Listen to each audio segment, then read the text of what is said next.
Yun agad, no? Number 3. Punching shear agad yung hinahanap niya, class. Ano daw force yung required para makapag-punch kayo ng 20 mm diameter hole in a plate that is 25 mm thick. The shear strength is 350 ano yan, mega pascal. So, ano class? Feeling ko, kapag may mga problem daw walang drawing, try nyo na lang i-imagine yung nangyari. No? Kasi, hindi ko sure kung kasali itong drawing na din. Kung kaya nyo naman diretso, okay lang. Pero mas okay kung may drawing para mas maintindihan nyo yung nangyayari. Sabi niya, meron daw kayong plate daw. Kaya plate. So, may plate ulit kayo, class. Plates. Tapos nag-punch. So, papunch nyo daw yung plate. Wait lang. Wait lang. Ayun. 20 mm daw yung diameter na ibubutas nyo dito. So, bubutasin nyo yan. 20 mm. Pag binutasin natin ang class, ito, 20 mm daw. Tapos 25 yan. Tapos yung thickness ito, 25 mm.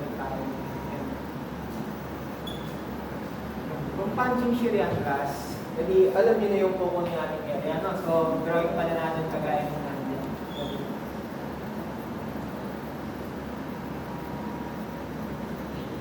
Yan, okay. Ang nipis naman nasa loob. So, hindi niya, siguro ganyan nyo, So, ibig sabihin, class, yung pumingil dun sa punch nyo or sa pag-punch nyo dito, itong area na nasa gilid. Okay? So, 20 mm, tapos 25 mm thickness. Shear strength daw nitong plate is 350 megapascal. So, ano hinahanap? Force pala hinahanap, no? Ano daw yung force? Okay, so, para makuha yung class, balik lang kayo sa formula. Shear equals V or force over area ng palagi.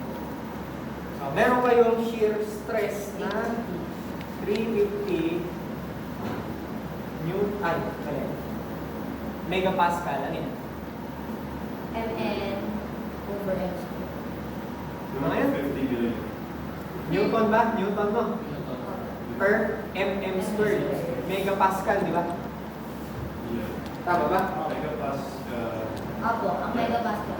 Yeah. So, kayo na lang, kung gusto nyo Newton per m squared, so pareho lang naman yan dito, Newton per mm squared. Ngayon, class, equal to sa shear, or sa V. Ano yung V? Yun yung nahanap. Tapos, area. Ano ngayon yung parallel area dun sa force nyo, class? Parallel area. Between 2 pi r. Ano yung force nyo pa-punch, di ba? Ang parallel na area dito, class, ito, yung pagpatag, yung gilid, no, below yung gilid. So, ano nga yan? 2 pi 2 pi r h. H. Ay, H ba? Ay, tama ba? Okay, V. 2 pi, tapos radius nyo, 20, tapos 25 yung height. So, height 25. So, anong gagawin nyo ngayon? Makuha nyo na yung letter V, yung force. So, madali lang yan. Tama ba? 500 yung oras? No. No.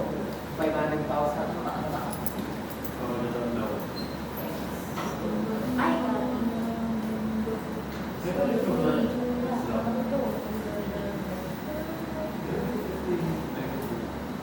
Ilan? Ano sagot? 549. Yun ba? 500,000? 549,000. 78.7. Sure. So, ayun yung sagot ko. So, yung force na kailangan is 549,778.7 Newton, letter N. So, kung okay na sa inyo, okay lang sa akin Newton naman yun eh. Pero kung gusto nyo i-convert, pwede lang. Pwede. Yun, 549.78 kilo Newton. Isa lang naman yan. I-convert yan. Gusto nyo, may ganyan. Ano yung Newton, no? Basta tama. So, yun sinaklas, punching shear.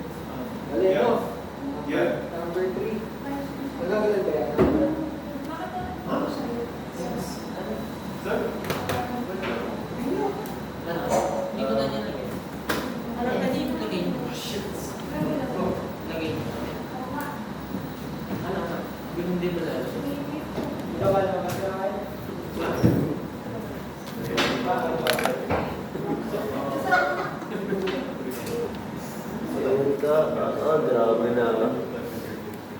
Mapatong na ako sa isang peso.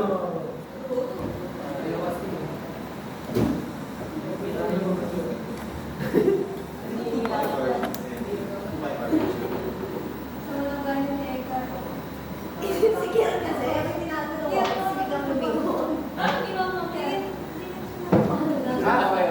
Mali pa sa class. Ito by RH, no? Itong 20, diameter 10. Oh, 10 tingnan mo. dapat 10. O, di ba? Sabi sa'yo, kasama.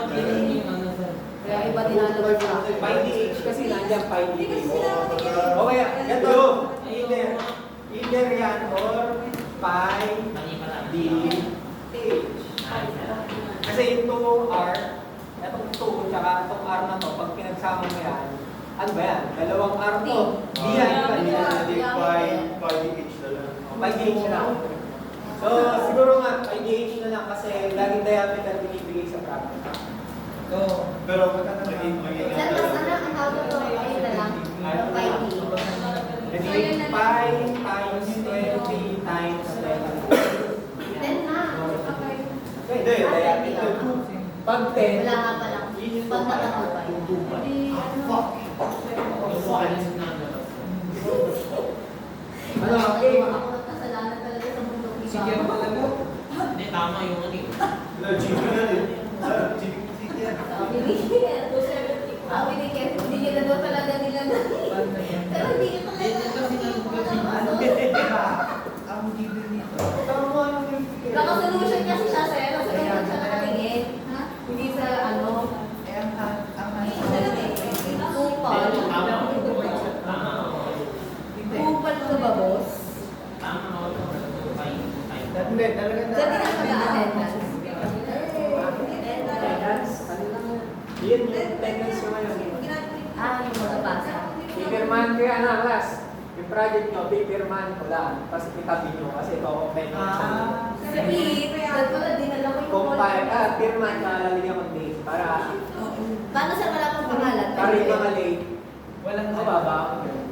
Ibig sabihin, sir, pag di mo na pirma, late kayo or wala kayo. Pero halimbawa sir, hindi nakapasok. Kung may ano naman. Med-cert. Med-cert na. hindi nga yung Birth sexy certificate. ko. Hindi, birth certificate. Birth certificate. Med-cert na. Ibig sabihin, ano? Yes, Ibig sabihin, yes, yes, sa yes. sa end ng semester, hindi ako sa yun na Pwede po sa'yo. Kala mo ga-attendance ka. Hindi mo na camera mo. Ah, sige. Okay lang sir, okay lang. Sarap pa rin lang mga